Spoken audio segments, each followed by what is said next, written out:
Bună, dragilor, și bine ați venit la o nouă citire. Dacă titlul te-a atras, înseamnă că ai aici cu siguranță un mesaj pentru sufletul tău. Îți mulțumesc pentru că mă urmărești, îți mulțumesc pentru că mi ești alături. Dacă vrei și tu o astfel de citire, găsești oricând, gratuit, doar pe aplicația de tarot și astrologie Cristina Surfa, disponibilă atât pe iPhone cât și pe Android. Să vedem așadar mesaje, ce trebuie să știi.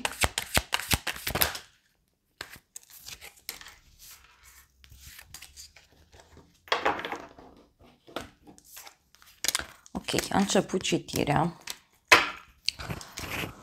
Avem aici turnul, pajul de monede, 9 de cupe, un eveniment neprevăzut care a avut loc, e ca și cum a avut loc o explozie de emoții a cuiva. Poate să fie și o perioadă în care o persoană mai tânără te poate surprinde. Mai văd aici de asemenea și o perioadă în care începi să vezi anumite lucruri care îți deschid mintea, care îți deschid inima. De asemenea, tot pentru tine, uite, cu turnul aici, poate să însemne și un moment eliberator pentru sufletul tău, da? Poate să fie și un moment în care începi să vezi lucrurile diferit, un moment în care te apuci să acționezi într-un mod diferit. 4 de bâte, da? Este o perioadă aici în care se petrec evenimente importante în plan personal, fie că este vorba despre relația cu rudele, fie că este vorba despre relația cu prietenii, relația cu persoana iubită, dar este clar că acest 4 de bâte, da, poate să însemne și o întâlnire, da, neprevăzută care a avut loc. Apoi avem pajul de cupe, da? Deci aici e clar că apare o nouă activitate, apare o bucurie, apare un moment de liniște, de pace. Pajul de bâte poate să însemne și o persoană nouă care apare în viața ta, dar pajul de bâte, bineînțeles, poate să reprezinte pentru tine și un nou mod de a acționa. Hai să vedem 4 de bâte ce spune. Mesagerul, da? Deci uite un mesaj pe care l-ai primit sau pe care urmează să-l primești.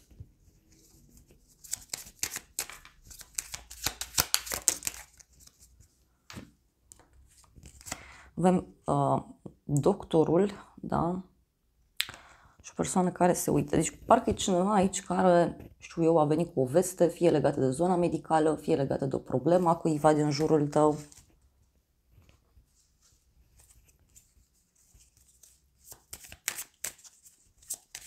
Hai să vedem pajul de bâte ce spune. Este o veste aici care apare și care are legătură cu un nou mod, știu eu, de a te vindeca, da? Sau poate are legătură cu o veste bună care să țină, știu eu, și de zona medicală. Poate e ceva legat de un copil sau de o persoană mai tânără.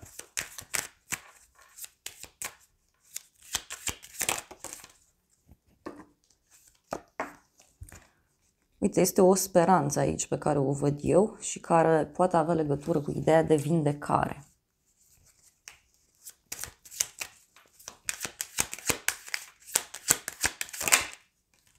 Da? Și avem aici noroc. Deci este o perioadă cu noroc pentru tine.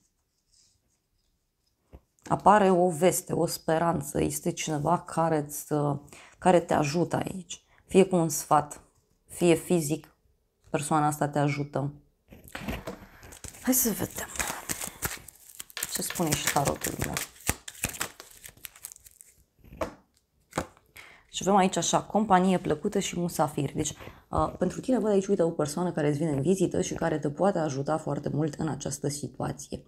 De asemenea, ce mai văd aici este o întâlnire cu o persoană dragă ție. Sau poate să fie și o întâlnire virtuală, da? Adică vorbiți prin mesaje, printr-un apel telefonic, nu e neapărat o întâlnire fizică, care zic eu că te poate ajuta. Și avem așa, ești lăudat, onorat și te dorește cineva.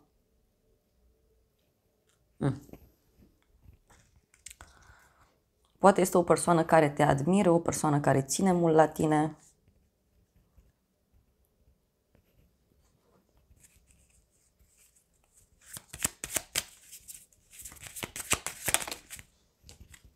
Am mai vrut o carte, deci pare că e cineva care negociază cu tine un anumit aspect. Apoi, avem Marea Preoteasă, deci este o perioadă de secrete, da? Este o perioadă în care, știu eu, ești mai secretos la muncă sau este o perioadă în care ești mai secretos cu banii tăi. Mai văd aici niște sfaturi importante pe care le poți primi de la o persoană înțeleaptă. Este vorba despre o persoană care are o experiență mai mare de viață. Iar apoi avem 3 de monede, deci o muncă în echipă, văd aici, o muncă, da, într-un grup format din 3 persoane. Se lucrează cu drag și spor aici în secret, da, în legătură cu o situație. Hai să vedem Marea Preoteasă ce spune. Uite, avem Hoțul. Deci cineva care fuge.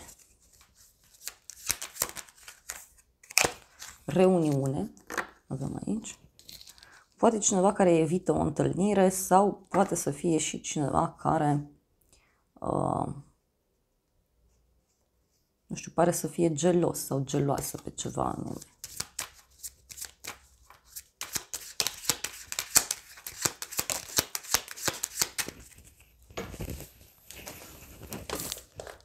Hai să vedem. Avem aici o femeie tânără. Da? Deci e vorba de o persoană care fie este la început de drum, da? Fie este o persoană care învață acum ceva. Pentru alții poate să însemne și o veste pe care o primești de la o colegă sau de la o persoană dragă. Mai vreau o carte. Da, deci mie mi-apare aici o eliberare, deci o bucurie mică pentru sufletul tău în curând. Mai ales din punct de vedere financiar sau profesional. E ca și cum te eliberezi de ceva, prinzi aripi, crești, înflorești. Și uite, e vorba și de un cadou frumos sau de o propunere foarte frumoasă care apare.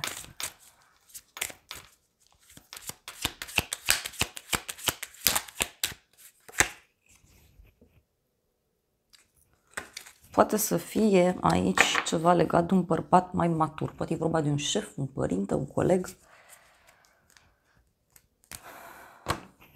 Hai să vedem ce spune și tarotul meu. Uite, văd aici o întâlnire pe care o vei avea. Întâlnirea asta nu e neapărat să fie de dragoste, poate să fie vorba și despre o întâlnire cu o persoană dragă ție. Avem o întâlnire și un bărbat tânăr. Deci poate e cineva care are nevoie de o ghidare din partea ta, are nevoie de un răspuns, de o veste.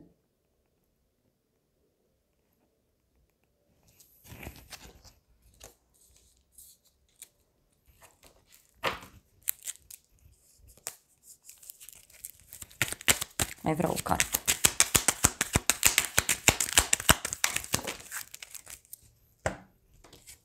Avem așa, veste bună și noutăți plăcute.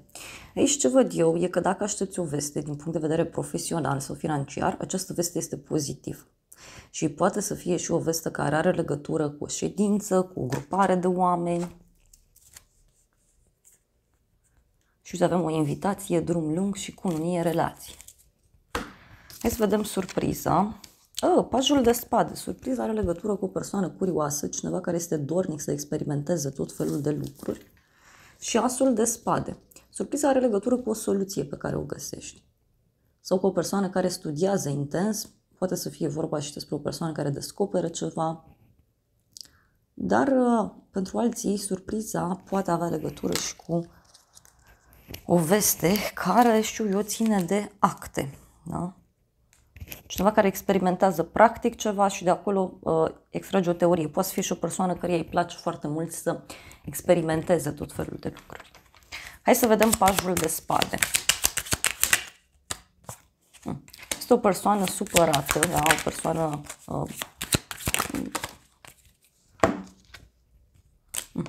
o persoană supărată, o persoană dezamăgită sau curiozitatea acestui om poate avea legătură cu melancolia cuiva, cu depresia unei persoane.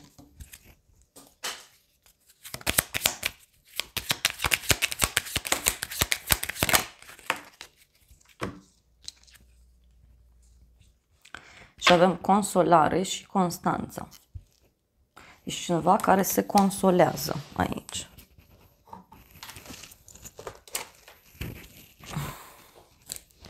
Ieșit mesajul ăsta, o companie plăcută. Deci poate e cineva care vine, analizează ceva anume și apoi îți dă o veste, da, care te liniștește. Mai vreau o carte.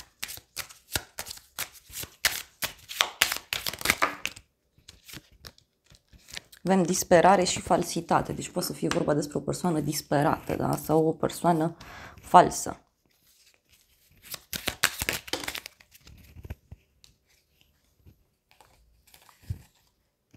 Inamicul și fidelitatea avem aici.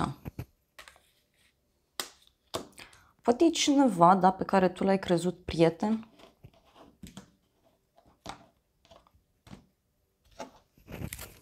Mai vreau o carte.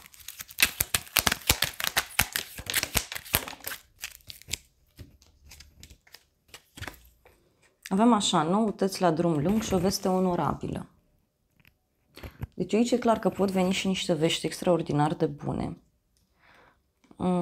legate de un drum lung sau legate de ceva pe termen lung. Însă ce văd eu, avem așa, bărbat în vârstă, tranziție, schimbare, o veste despre un final, o persoană vicleană și gelozie. Deci e cineva care îți dă o veste în legătură cu sfârșitul unei perioade complicate.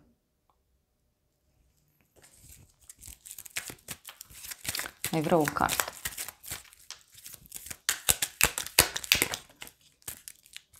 Da, deci din nou, surpriza are legătură cu o veste despre un final și o tranziție, o schimbare.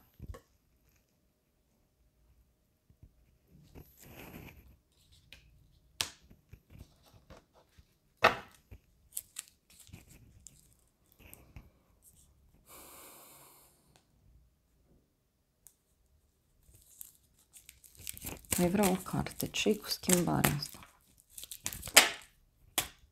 Din nou, are legătură cu un drum lung sau cu o bucurie de la drum lung. Uite, văd aici o invitație. Și cineva care te invită undeva. Hai să vedem ce spune și oracolul îngerilor romantici. Da, pentru a recăpăta armonia, trebuie să te bucuri de fiecare strălucire, de fiecare moment, trebuie să-ți asculți acea sclipire interioară. Și mai avem aici atracție. Tu atragi iubire atunci când te bucuri de fiecare moment. Foarte frumos.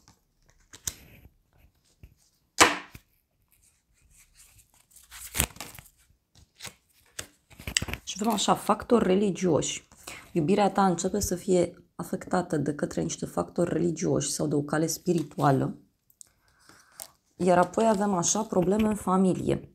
Iubirea ta beneficiază de bucurie, de iertare, pe cât îți vei ierta părinții. Deci aici e vorba de a ierta.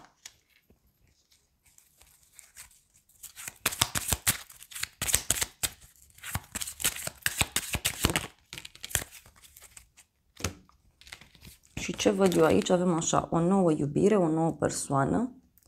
Iubește-te pe tine în primul rând. Iubirea de sine te face mai atractiv și mai romantic.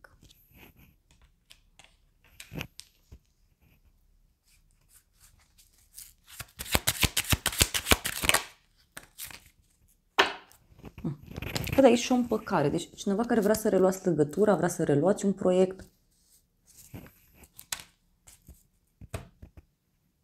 Dar e clar vorba și de un sfârșit aici. Ok, hai să vedem ce spune oracolul numerelor. Armonie, afecțiune, avem aici numărul 37, deci este o perioadă de armonie, de bucurie, dar din nou se accentuează acest mesaj, da, acum că e vorba de o nouă etapă, un sfârșit și un nou început. Apoi avem devotament, da, numărul 42, deci o persoană care este fidelă, o persoană care este devotată unui anumit scop sau unei anumite meserii. Și avem putere, sacrul feminin, alianță.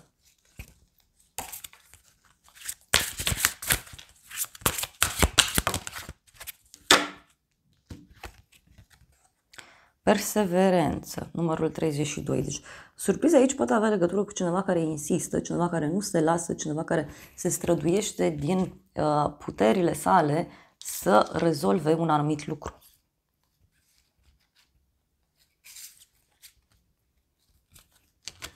Este și despre a face lucrurile diferit. Să vedem despre surpriză, ce putem să mai aflăm. alte vieți. Ne reunim cu ceilalți din nou și din nou în diferite vieți. Deci aici poate să fie vorba despre o poveste karmică. Iar apoi avem învață. Lasă dragostea să-ți arate cum poți să înveți unul de la celălalt.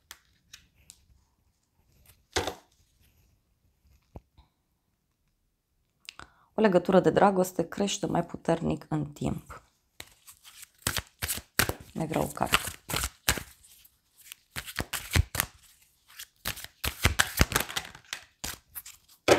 Și avem așa putere. Puterea dragostei este ca un magnet care atrage sufletele împreună. Și apoi avem labirint. Chiar și atunci când te simți pierdut, există mereu o cale de a ieși din acest labirint. Poate să însemne, așa cum am zis, și un sfârșit care are legătură cu o situație încurcată. E ceva ce durează de foarte mult timp, nu-i de acum. Da? Este timpul să te gândești la ceea ce tu admiri la partenerul tău. Uită-te în profunzime în emoțiile tale. Încredere, vis, deschidere. Interesant. Hai să vedem ce spune și oracolul ăsta. Și mie mi-este clar aici că e cineva care e determinat să închidă o situație complicată. Și avem așa. Nimeni nu te va iubi vreodată așa cum te iubesc eu. Nu te pot uita. Apoi avem, mi-aș dori să-ți pot vorbi măcar câteva clipe. Poate e cineva care vrea să reia legătura cu tine, cineva care vrea să comunice cu tine. Mă gândesc la tine non-stop. Ia uite, deci surpriza are o legătură cu o persoană care se gândește la tine, la această situație în continuu, pur și simplu.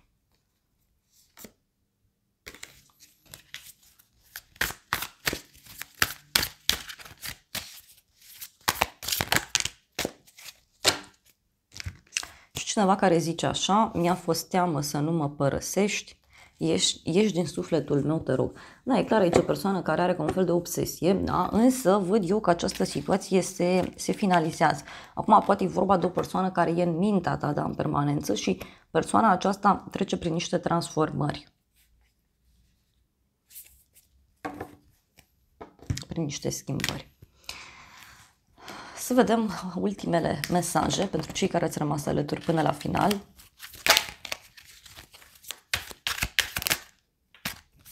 Da, este clar aici. Avem diavolul și 4 de bâte, o legătură cu zodia Capricorn pentru unii, dar este clar aici o persoană care nu se lasă, cineva care luptă cu toate forțele sale pentru o victorie, pentru stabilitate. Poate să însemne și o persoană care se simte foarte atrasă de tine sau o persoană care are niște dependențe, da? Poate este o dependență de control, de stabilitate, cineva care, știu eu, poate e concentrat foarte mult și pe planul ăsta material.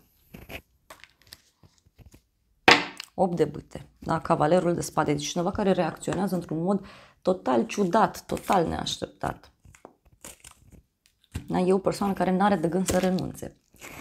Dragilor, acestea au fost previziunile de această dată. Eu vă mulțumesc pentru prezență, vă îmbrățișez cu drag, sper din suflet să vă fie de folos informațiile și să ne revedem cu bine și data viitoare. Eu vă doresc să aveți parte de o zi sau de o seară cât mai frumoasă.